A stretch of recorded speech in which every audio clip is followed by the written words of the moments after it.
ìjọba Sanwó-Olú nípínlẹ̀ Èkó ẹ gbọ́ kí ló ń ṣẹlẹ̀ báwo ló ti jẹ́ kí ló dé tẹ́ ẹ mọ́wọ́ lẹ́rán lórí ohun tó ń lọ tó bá ti joyè tewé tàgbà nílùú Ìkòròdú ni wọ́n ń bínú ẹ jẹ́ ṣọ́ra kẹ́ ẹ mọ́ ṣàgbákò wọ́n lẹ́ẹ̀ ti ta Ìkòròdú local government council secretariat èmi ti lọ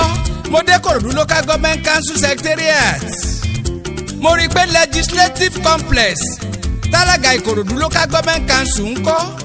wọ́n ti dáṣẹ́ dúró níbẹ̀ wọ́n ní Sanwó-Olú ló ní kí wọ́n dáṣẹ́ modern legislative complex ọ̀hún dúró nítorí wọ́n ti tà á fáwọn Shoprite ẹ ta Ìkòròdú local government secretariat fún Shoprite kí ló dé sáwọn Shoprite ò lè wá bòmíì nígboro Ìkòròdú kọ́ bẹ́ẹ̀ bá fún wọn nínú igbó ibẹ̀ ó padà dìgboro Sanwó-Olú ẹ tètè ṣàtúnṣe káwọn ọmọ Ìkòròdú tó bínú yányán kí wọ́n tó bínú pátápátá kẹ́ ẹ tó kóra yín sí wàhálà. mo gbọ́ pé àwọn honourables ní House of Assembly Èkó wọ́n ti lọ ìlú Ìkòròdú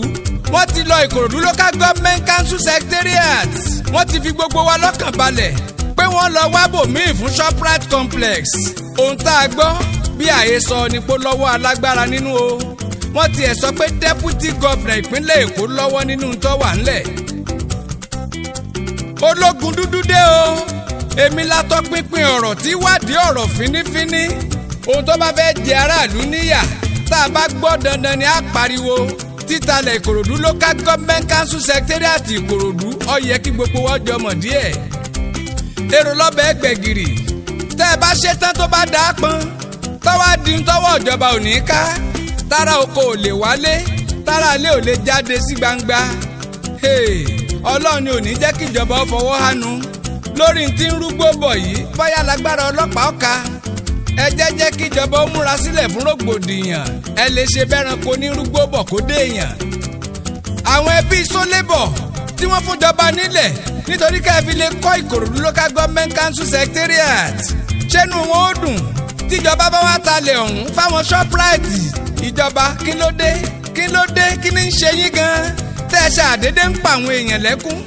ẹ wòye ilé tí wọ́n ti wó lulẹ̀ nípínlẹ̀ Èkó nítorí pírójẹ́tì olólùkúrúmuṣu lóríṣiríṣi tí wọ́n ń ṣe àwọn ibi tó yẹ kí wọ́n náwó sí ń bẹ nípínlẹ̀ Èkó ó ń bẹ nílùú Ìkòròdú àwọn ìjọba òfùnfùn rẹ̀rẹ̀ wọ́n mójú kúrò níbẹ̀ Ìkòròdú local government council Ìkòròdú ó nìkan l'authentic local government council ní gbogbo Ìkòròdú pátápátá ti ilé tó ko àwọn SCDA tó kù bá a ṣe ń gbọ́ lọ́wọ́lọ́wọ́ wọ́n ní wọ́n fẹ́ káńsùrù wọn ẹyọ oró kan tó fẹ́ ṣẹ́kù ìyẹn Ìkòròdú local government council ẹ tún fẹ́ lọ tà lọ́jà ẹ̀yin ọmọ Ìkòròdú ti létoko ọba àyẹ́gbùnrẹ̀ fún Ìkòròdú àti gbogbo ọba tó kù àtẹ̀yìn baálẹ̀ àtẹ̀yìn ìjòyè ẹ dìde sọ̀rọ̀ yìí o ẹ tètè jẹ́ kí Bọ́lá Tinubu ó gbọ́ ṣé bí wọ́n lẹ́ ní sínétọ̀ ẹ sọ fún sẹ́nẹ́tọ̀ kó pariwo nílé ìgbìmọ̀ asòfin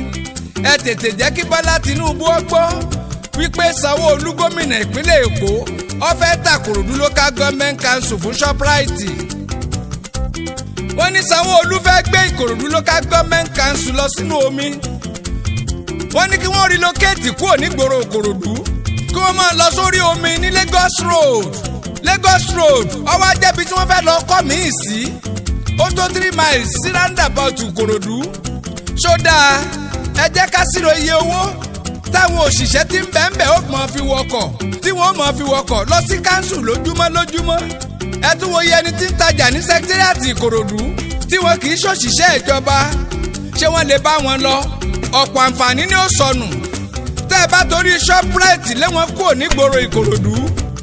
èrè wo lẹ fẹ́ jẹ lórí Shoprite tẹ́ ẹ fẹ́ ta sẹkítírìàtì Ìkòròdú fún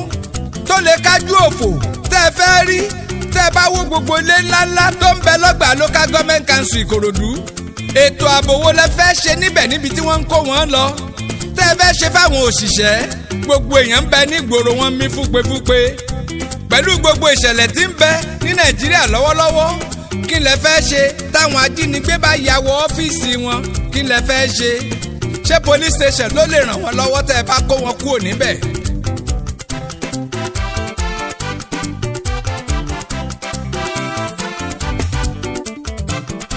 Alhaj Sheifudeen Àyìnlá ọlọ́lá wa Sheikh àbàbá wa Adémorítàn olówó òrí bí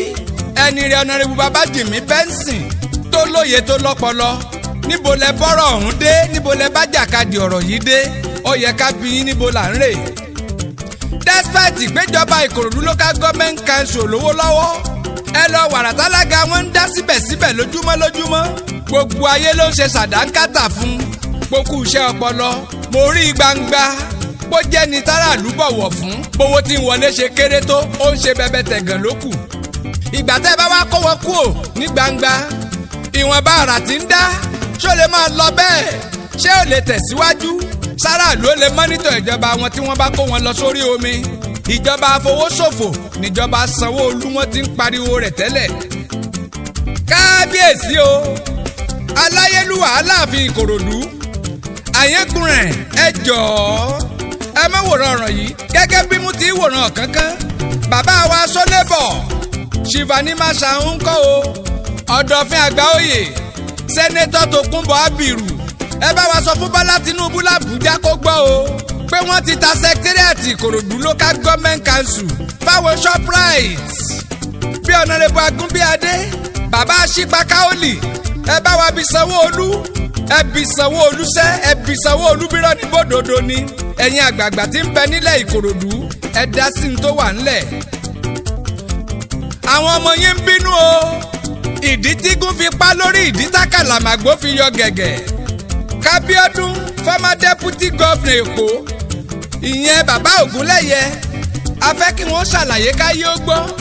bàbá wa Moshood Àrò bàbá wa Moshood Àrò ọ̀nàdìbò Gbọ́láhàn Ògúnlẹ̀yẹ ṣó yẹ kí wọ́n kó Ìkòròdú local government council secretariat kúrò níwájú general hospital Ìkòròdú ẹ wí fún wa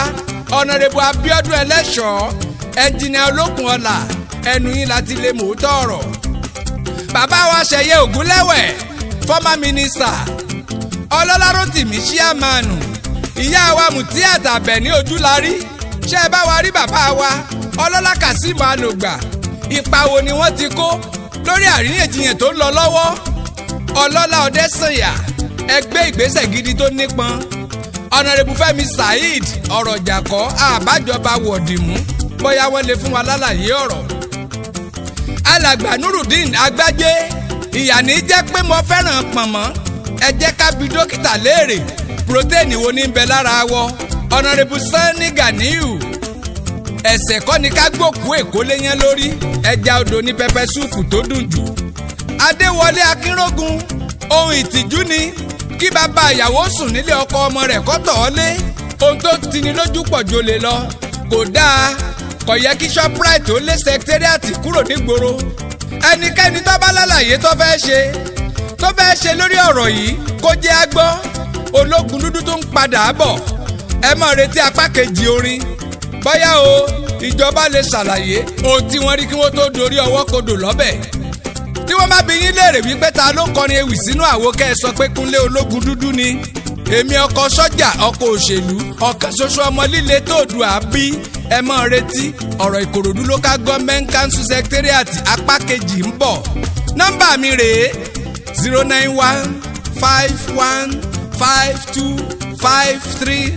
09151525354 ó dàbọ̀.